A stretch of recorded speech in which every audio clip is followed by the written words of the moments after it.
If you want to do something wild and crazy someday, count how many books you have in your house.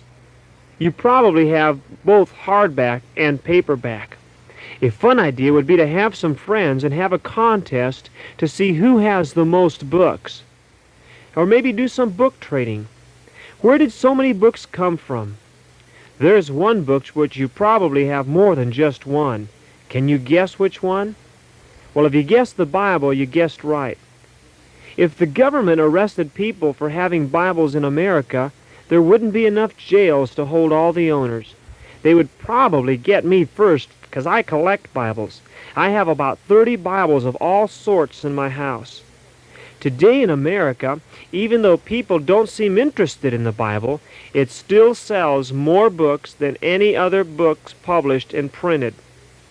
The history of the book publishing here in America goes back to 20 years after the Pilgrims landed at Plymouth Rock. In 1640, a printer by the name of Stephen Day printed a small book called the Whole Book of Psalms, or better known as the Bay Psalm Book, because it was printed in Cambridge, Massachusetts, and mostly used by the Massachusetts Bay colonists. The Bible, however, was the greatest book our early forefathers had. If you had been born then, you would have had much of your education from the family Bible. How different this is today.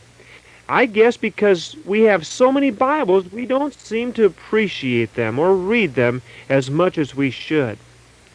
When I was growing up and in public schools back in the 1950s, I remember some of the public school teachers reading from the Bible and teaching us the 10 Commandments. It's too bad today that this is against the law in public schools. What's interesting is back in 1777, Chaplain Patrick Ellison asked our Congress for money to have Bibles printed here in America with government money. They agreed to do so since it was during the American Revolution and Bibles weren't being brought in from Britain. They printed them here in our country. These Bibles have become known as the Bible of the Revolution and are today one of the world's rarest books.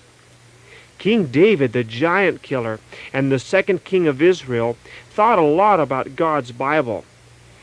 In those days, as well as our days, the Bible was known as the Word of God. He wrote in Psalm 119, verses 105 and 9 and 11 the following about the Word of God. He said, "Thy word is a lamp unto my feet and a light unto my path." How can a young person keep his life pure? By obeying your commands. With all my heart I will try to serve you. Keep me from disobeying your commands.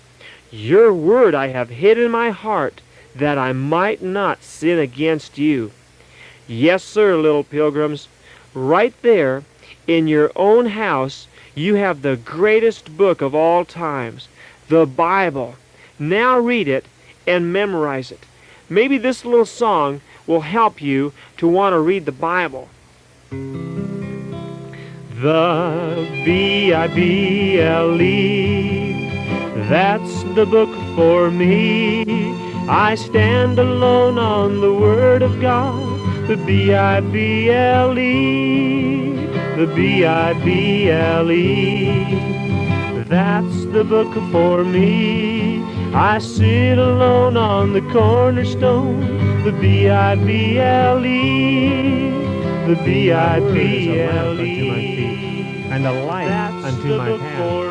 How can a young person keep his life pure? With all my heart I will try to serve thee.